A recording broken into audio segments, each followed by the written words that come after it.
छु हैन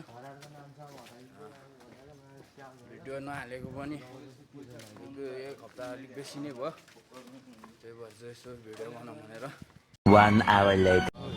अब गाइज हामी चाहिँ खसी बजार आइसक्यो होइन अब कलेज जाने बेलामा हामी चाहिँ कलेज पढिएन यो सबजना यो मेरो यिनीहरू पनि त्यस्तै हो लफङ्गा नै हो केटाहरू होइन स्कुल पढेन हामी अब त्यस्तै हो हेर्नुहोस् त्यही भएर पढ्नुपर्छ राम्रो मान्छे बन्नुपर्छ होइन अहिले चाहिँ म कालीमाटी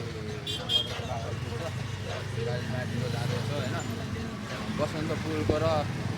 सकेसम्म बसन्तपुर रत्न पार्क गइन्छ रत्न पार्क कस्तो हुन्छ अन्तिमसम्म हेरिदिनु होला होइन भिडियो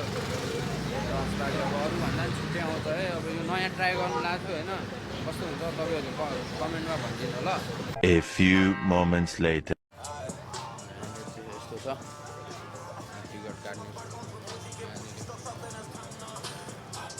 परेवा हेर्नु सक्नुहुनेछ बसन्तपुरमा मान्छे चाहिँ यहाँ चाहिँ टुट्दैन क्या जहिले अलिक धेरै नै हुन्छ यहाँ अब ठाउँ यो घुम्ने ठाउँ हो तर अहिले यो दिउँसो भन्दा चाहिँ राति चाहिँ एकदम धेरै हुन्छ यहाँनिर होइन